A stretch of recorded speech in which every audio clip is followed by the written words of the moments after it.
Okay, so as I'm sipping my coffee here, that I just showed, getting a high dose here of beta glucans. And one final point about beta glucans, I remember reading in one of my books, the person was saying in Europe, they say to someone, do you want chemotherapy or do you want beta glucans? And it's actually like a treatment unto itself. I don't know the validity of that, but I remember reading that. But what I want to showcase here on the supplements, and I believe I counted, it's like 36. Now when I was going through cancer, I would sometimes take 2 of different supplements. I pretty much just want to take 1 of everything, just because it's a lot, as you can see here on this counter. It's kind of crazy, I get it. But again, I'll just emphasize, I don't think it's a world record by any means, but you know, I went from stage 3 to no cancer in 10 weeks, which my oncologist, who's the best oncologist in the world, Dr. Bialik at the University of Miami, Sylvester Center, his words to me, this is truly remarkable. So I'm definitely an anomaly, an outlier. I wouldn't necessarily use the term miracle, because what has happened to me has happened, but it's very rare what has happened to me. And I attribute it, and again, I can't prove it to you. Someone that's a cynic could say it was purely the chemotherapy, but I really believe the lifestyle changes, the diet, the ceremony, so on and so forth.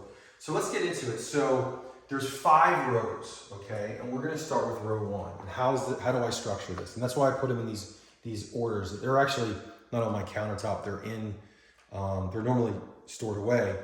But row 1 I take with the AG1 that I showed you, and that's soursop graviola. Soursop is a big ingredient in a lot of anti-cancer protocols. Probiotics for the gut. Again, it's a gastrointestinal cancer, so beta glucans, we just talked about that. So I'm getting it in the morning here in the coffee, and I'm getting it my first row that I've already at this point taken, because I take this with the hydrogen water and the AG1. This is black seed extract, and I can never pronounce this. I don't know if you can see it, but it's thymoquinone is the extract that's found. And I actually take black cumin seeds and oil. This is like a multivitamin, multi-mineral, liver support, you know, just all organ support, acromantia. So, yeah, so with acromantia, and you can come back to me here, George, I'll explain this. One of my ceremonies I'm talking about is self-education, and that involves reading books and listening to long-form podcasts. There's a doctor named Dr. William Lee, and I'll try to link all these things in the description. It's gonna be a very long description if I do that, but in the interview he gives with Diary of a CEO podcast, it's over an hour long, Dr. William Lee developed cancer drugs throughout his career. And in his lab, he essentially started to substitute the cancer drugs, what he was putting in and testing on cancer, and doing it with foods. So things like cranberry and pomegranate and green tea. And a lot of these whole foods were having similar effects on cancer that the drugs that he was developing were. And one of the things in his video that he talks about is acromantia, which is a probiotic.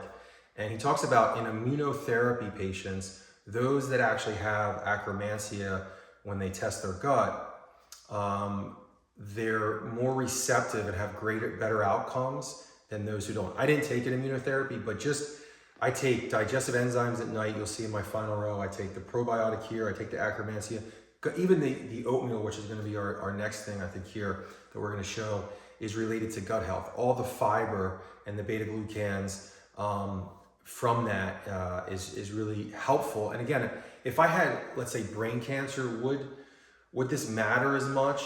You know, perhaps not, but I feel something like stomach cancer, colon cancer, rectal cancer, it's so important getting that fiber, getting the probiotics, so on and so forth. So that's row 1. Now, row 2, I actually take, and I'm gonna take this next with my oatmeal. So now I can't get into the details of every single thing like long form like I did with the acromantia, but I'll just try to be brief here. So artemisian, this is also called wormwood, anti-parasites. There's a big thing in the anti-cancer community with, it's very controversial, the ivermectin, fenben. This is sort of a more, I don't say natural, but it's not as controversial anti-parasitic. This is an antioxidant. I think it's like an algae of some sort. I think it's the world's highest antioxidant. There's a website called Superfoodly where they showcase antioxidants, and I think that's one of the top ones. Coincidentally, sumac, the spice sumac is up high. I didn't know that unless, so I cook with sumac now. The next one is natural killer cells. So again, talking about self-education, Tucker Carlson interviewed this gentleman. I think he owns the LA Times, Patrick, but he started off in biotech and drug development. And he really talks about it's so important for cancer patients, for the T cells, the natural killer cells. So there's some products, I think it's some rice bran, some other things. And then again, super antioxidants. Urolithin A. Okay, we go to mitochondrial and ATP. So you should come back to me here, George. I'll just talk about this a little bit. So there's a doctor here in Boca who says doctors don't heal people, mitochondria heals people. And there's a whole belief coming out of, I would say, Thomas Siegfried in the metabolic theory of cancer, that it's not a genetic disease, it's a metabolic disease. And really it deals with cellular and specifically mitochondrial dysfunction. So anything you can do to enhance your mitochondria in this theory is essentially going to be quite helpful for anti-cancer, because their argument is that it's somewhere along the line, either diet or exposure of toxin, there's mitochondrial dysfunction in your body. So this is mitochondrial and ATP. So we can come back here now just to finish out this row. Glycine, fatty 15. This is also dealing with cellular repair, mitochondria. It's kind of trendy now. Like Dr. Drew, that celebrity doctor, has been promoting recently. And this is a red sage. I think it's called Dan Fen also is the Chinese name. And this is row 2. So yeah, so let's